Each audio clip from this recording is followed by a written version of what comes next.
Meu nome é Juliana e vou dar início à apresentação do tema Espectrometria de absorção atômica em chama. Bom, eu vou dar início falando um pouco sobre os aspectos históricos desse tipo de técnica. Em 1802, o Wollaston descobriu linhas escuras no espectro da luz solar e mais tarde Fraunhofer comprovou que essas linhas existentes indicavam, na verdade, a parte absorvida da energia da luz solar.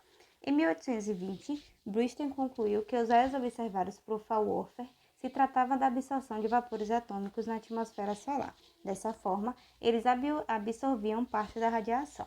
Em 1860, Kirchhoff determinou a relação entre emissão e absorção e escreveu a lei que diz que, em condições especiais, todos os corpos podem absorver radiação, as quais eles são capazes de absorver. Em 1900, Max Planck criou a lei quântica da absorção e emissão da radiação, em que um átomo ele pode absorver radiação de um comprimento de onda bem definido. Em 1950, Alan observou que em uma chama, os átomos livres presentes nela permaneciam em estado fundamental, uma vez que a energia contida na chama não possuía energia suficiente para realizar transações eletrônicas. Após a absorção feita por Alan em 1955, Wollaston criou o conceito de espectrometria de absorção atômica. Bom, agora eu vou falar um pouco sobre o conceito de espectrometria de absorção atômica em chama. A espectroscopia ela é qualquer processo que utiliza a luz para medir as concentrações químicas. Ela baseia-se na análise da radiação eletromagnética emitida ou absorvida pelas substâncias. A espectrometria de absorção atômica é uma técnica espectroanalítica para determinação quantitativa de elementos baseado na absorção da radiação por átomos livres no estado gasoso, ou seja, a amostra que está sendo analisada é decomposta em átomos por meio de uma chama e a concentração atômica é determinada pela medida da absorção ou emissão da radiação em determinado comprimento de onda, que irá depender do elemento analisado. Bom, a realização desse método ele pode ser feito através de determinação quantitativa de elementos. Esses elementos eles podem ser metais, semimetais e alguns não metais também participam desse tipo de análise. Existe uma ampla variedade de amostras, como por exemplo, materiais biológicos, como tecidos e fluidos, materiais ambientais, como água, planta, solo, e outros também, como alimentos, além de demais materiais que podem ser observados nesse tipo de técnica. Bom, a espectrometria de absorção em chama é a técnica mais utilizada para análises elementares em níveis de miligrama por litro. A atomização, isto é, a conservação da espécie volatilizada em átomos livres, deverá ser a maior possível para a obtenção do máximo sinal. Os elétrons eles podem estar no estado fundamental, onde possuem a energia mais baixa, ou no estado excitado, que corresponde ao estado de energia maior.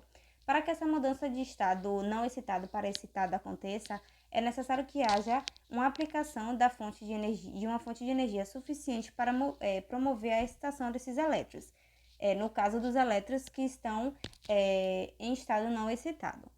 Isso pode acontecer por meio de eletricidade ou de calor, como no caso da atomização por chama, que é o meu trabalho no momento. Quando os elétrons eles são excitados e voltam ao estado fundamental, é nesse momento que os mesmos emitem energia na forma de luz, onde será possível analisar o que se deseja daquele material estudado. Bom, os instrumentos que fazem parte da atomização atômica por chama são sistema de introdução da amostra, fonte de radiação, atomizador, o sistema óptico, o detector e o processador de sinal. O equipamento, a fonte de radiação ela pode ser constituída pela lâmpada de cátodo-ótico, que é geralmente a mais utilizada, mas também existe outras fontes de radiação, como fonte de espectros contínuos, lâmpada de descarga sem e lâmpada de descarga sem elétron. Para ser considerada eficiente, a fonte de radiação ela deve promover uma linha de emissão com largura estreita para manter a especificidade do que se deseja ser estudado.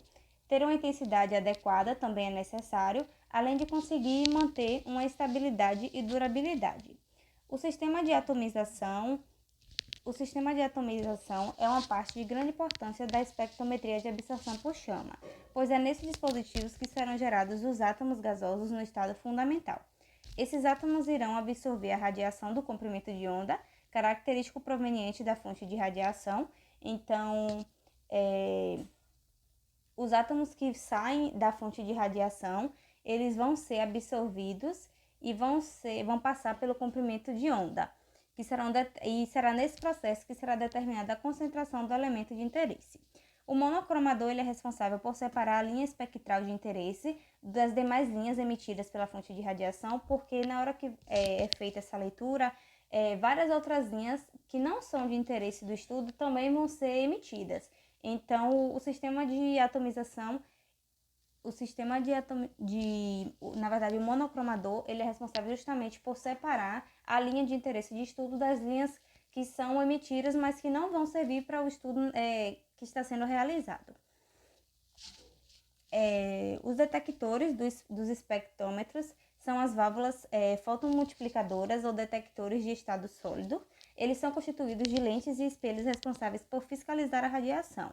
Existe nesse sistema fendas de entrada e saída que são capazes de restringir as radiações desnecessárias e os elementos de resolução que conseguem separar o comprimento das ondas de interesse.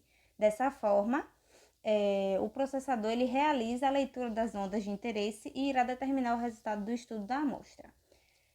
O processo de atomização por chama, em geral, ele ocorre quando a amostra ela entra no aparelho e é nebulizada. Quando acontece esse processo de nebulização, que ocorre justamente na presença de um fluxo gasoso oxidante, irá acontecer a realização da mistura dessa amostra dentro do aparelho, com o intuito de obter uma representação maior de todo o analito da amostra. Após essa mistura, a amostra será direcionada até a chama, e a chama é que será responsável por realizar o processo de atomização.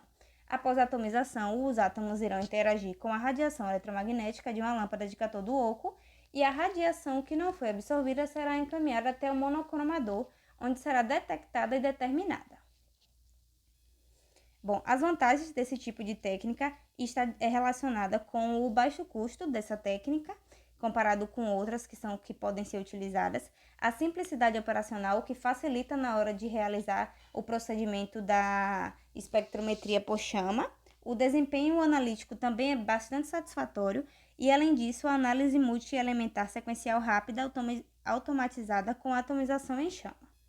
Já as desvantagens, elas estão ligadas mais diretamente aos problemas aos perigos, na verdade, do manuseio dessa técnica.